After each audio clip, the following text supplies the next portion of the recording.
21년 6월 20일 일요일에서 6월 26일 토요일까지의 금주의 삼성전자의 모든 것입니다.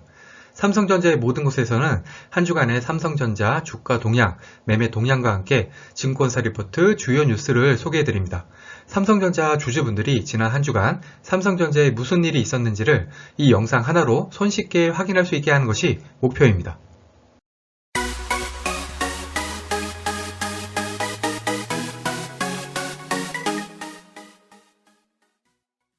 구독, 좋아요, 알림 설정은 저에게 큰 힘이 됩니다. 월요일 시가가 79,700원, 금요일 종가는 81,600원으로 한 주간 2.38% 상승했습니다. 주중 고가는 81,900원, 주중 저가는 79,600원이고요. 변동폭은 2.81%, 거래량은 한 14.3% 증가를 했습니다. 차트를 보시면은 월요일에 갭 하락으로 시작을 한 다음에 금요일까지 계속 상승을 했습니다.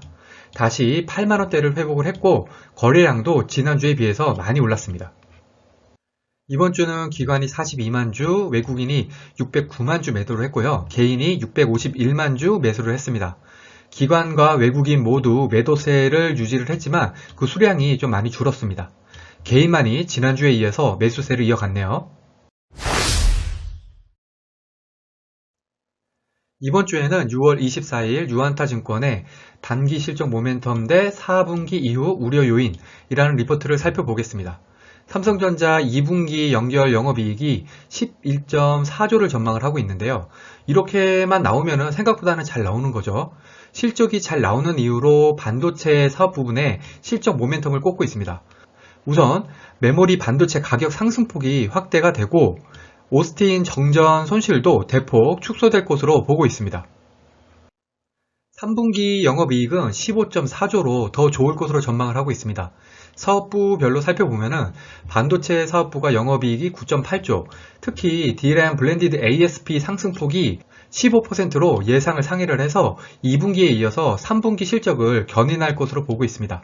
IM 사업부는 영업이익이 3.2조, 스마트폰 출하량이 7,200만 대로 반등을 하지만 스냅드래곤 칩셋 수급이 딸려서 갤럭시 S21 FE 출시 철회 가능성이 있다고 보고 있습니다. 그리고 CE 사업부 같은 경우에는 영업이익이 8,300억으로 핵심 부품하고 원자재 가격 상승으로 당초 예상을 소폭 하회할 것으로 전망을 하고 있네요. 하지만 현재 비메모리 반도체 공급 문제가 좀 심각하죠. 이렇게 스마트폰 같은 IT 기기에 사용되는 비메모리 반도체가 공급이 안 되다 보니까 IT 기기 생산이 줄게 되고요. 이렇게 IT 기기 생산이 줄게 되면은 삼성전자가 주력을 하고 있는 메모리 반도체 수요도 줄어들게 되는 거죠. 그리고 이것이 바로 4분기에 삼성전자의 리스크라고 이 리포트에서는 보고 있습니다. 다만 이 리스크 같은 경우에는 이미 4개월 동안 충분히 선 반영되어 있기 때문에 일단 단기적으로는 앞에서 살펴본 3분기 메모리 반도체 가격 상승을 믿고 저가 매수를 해야 한다는 것이 이 리포트의 결론입니다.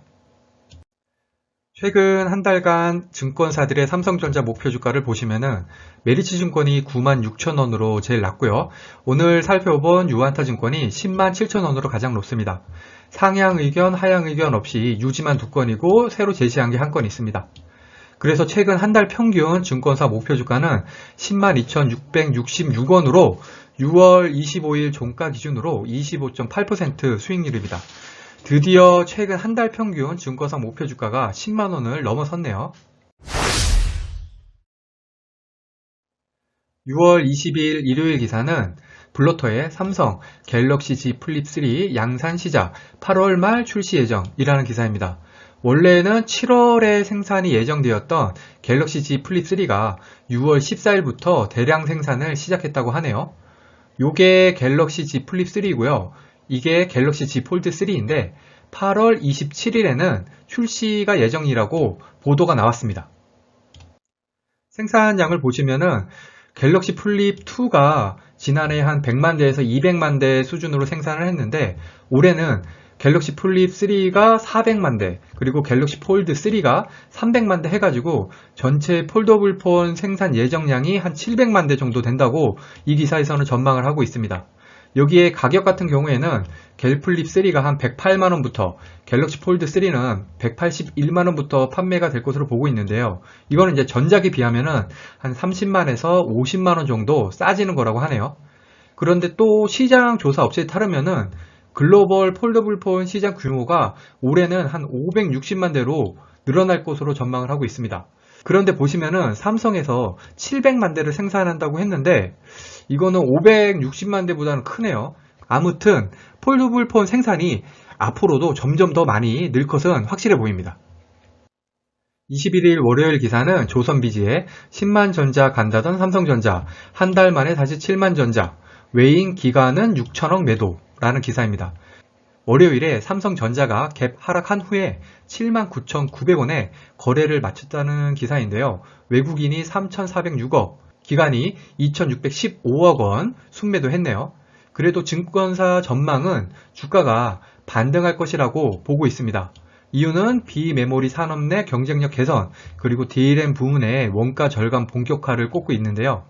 그리고 이 기사가 나고 나서 이번 주에 다시 삼성전자가 반등을 해서 8만 1,000원대까지 주가가 올랐죠. 그러니 외국인이나 기관 매도세에 너무 신경 쓰지 않으셔도 됩니다. 삼성전자는. 수급보다는 실적이 주가에 더 중요하니까요. 22일 화요일 기사는 한국경제에 구글 OS 첫 장착한 삼성워치 출격이라는 기사입니다. 오는 28일에 개막하는 세계 최대 모바일 전시회인 모바일 월드 콩그레스에서 삼성전자가 갤럭시 워치 4에 장착할 구글 통합 OS 운영체제를 선보일 것으로 전망하고 있습니다. 원래 삼성전자는 자체 OS인 타이젠을 썼죠. 그런데 이렇게 구글 OS를 쓰는 이유는 양세 모두 윈윈이기 때문인데요. 우선 구글 OS를 쓰게 되면은 갤럭시 워치에서 타사 앱과 호환성 문제가 해결이 됩니다. 예를 들어서 갤럭시 워치에는 카톡 전용 앱이 없었죠. 그런데 구글 OS를 탑재를 하게 되면은 카톡뿐만 아니라 구글 맵 같은 앱을 쓸 수 있게 되죠. 또 다른 구글 안드로이드 기반 기기들과도 연동이 되기 때문에 사용자 편의성이 대폭 좋아지겠죠. 그리고 구글 입장에서도 스마트워치 OS 점유율을 확대시킬 수 있는 기회가 되고 있습니다. 애플 OS가 점유율이 33.5%, 구글이 3.9% 정도였는데 통합을 하게 되면은 총 15.6%로 이제야 좀 애플에 비벼볼 수 있는 점유율 격차가 되겠네요. 아무래도 호환성 측면에서는 애플보다는 구글이기 때문에 스마트워치 쪽에서 삼성전자 갤럭시 워치 판매량이 좀 더 늘었으면 좋겠습니다. 23일 수요일 기사는 조선비지의 취향가전 또 통했다. 삼성전자 비스포크 전수기 출시 3개월 만에 1만 대 판매라는 기사입니다. 여기 비스포크는 삼성전자 프리미엄 디자인 브랜드죠. LG 브랜드는 오브제고요. 아무튼 비스포크 정수기가 출시 3개월 만에 100만 대 판매량을 돌파를 했습니다. 사진을 보시면 이게 정수기 꼬다리가 위에 있고요. 정수 모듈은 싱크대 아래에 빌트인으로 들어가기 때문에 좀 깔끔하겠죠. 이런 비스코트 브랜드는 성능뿐만이 아니라 세련된 디자인 그리고 소비자 트렌드에 맞추는 것이 목적입니다. 그래서 이제 국내뿐만 아니라 세계를 목표로 하고 있죠. 아무래도 삼성전자에서 CE 쪽이 가장 실적이 작은데요. 비스포크 쪽이 전 세계적으로 대박을 치기를 한번 기대를 해봅니다.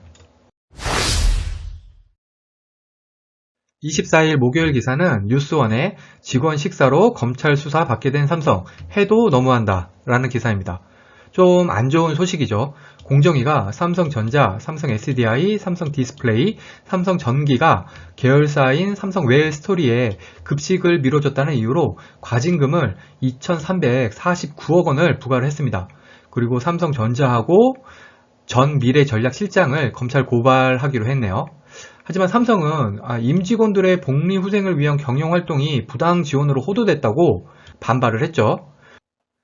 한마디로 경영진은 그냥 최상의 식사를 제공하라고 한 건데 왜 그러냐고 불복을 한 거죠. 그리고 행정소송을 통해서 정상거래임을 소명하겠다고 했습니다. 사내 급식 같은 경우에는 대기업들에서는 수십 년간 관행처럼 이어왔던 건데 공정위가 유독 삼성에만 가혹하다는 겁니다. 더구나 관행이지만 공정위가 조사를 한다고 하니까 그래 삼성전자도 고치겠다, 중소업체도 지원을 하겠다고 했는데 그냥 과징금을 때려버린 거죠. 삼성전자가 낼 과징금만 약 한 1,000억 원이 넘습니다. 이 금액은 삼성전자 1분기 영업이익을 한 11조 원으로 봤을 때 한 분기 영업이익이 한 1%, 1년 영업이익으로 따지면 한 0.2%밖에 사실 되지 않습니다.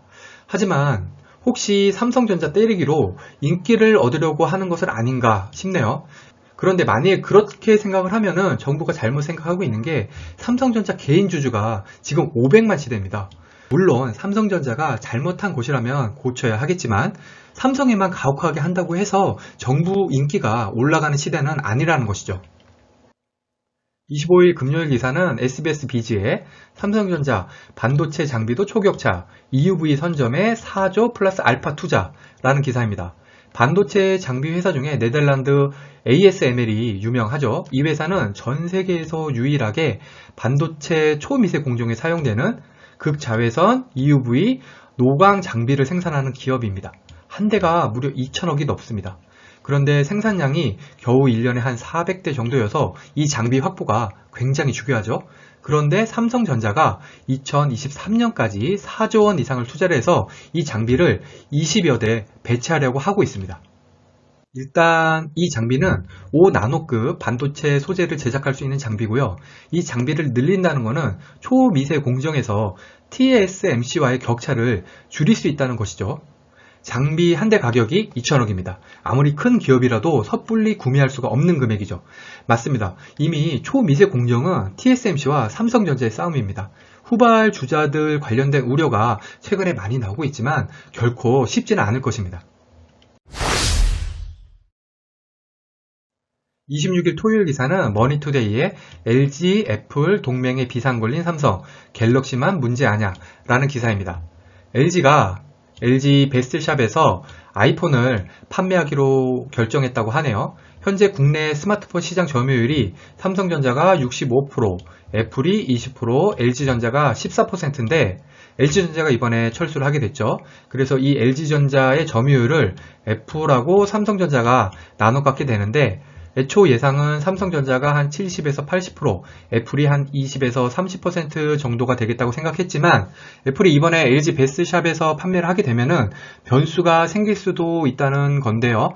그런데 핸드폰을 LG 베스트샵이나 삼성 디지털 프라자에서 사는 경우가 많은가 싶습니다. 개인적으로는 이게 그렇게 갤럭시폰 파는 데는 큰 영향은 없을 것 같긴 합니다. 그런데 LG 베스트샵은 30에서 40대 고객이 많았는데 이번에 애플 워치나 애플 패드 등을 판매를 하면은 젊은 고객층이 유입될 수 있을 것 같긴 하네요. 그러면 아무래도 삼성, 가전 쪽에 위협이 될 수 있겠죠. 아무튼 이번 LG와 애플이 손을 잡은 것은 LG 쪽에서는 젊은 소비자층 유입, 애플 쪽에서는 국내 판매처를 한 번에 한 400여 개까지 확장하는 등 서로 윈윈인 전략인 것은 맞는 것 같습니다. 이상으로 금주의 삼성전자의 모든 건 영상을 마치겠습니다. 오늘 영상이 도움이 되셨다면 구독, 좋아요, 그리고 알림 설정까지 부탁드립니다. 주말 잘 보내시고요. 다음 주 삼성전자의 모든 건 영상으로 찾아오겠습니다. 감사합니다.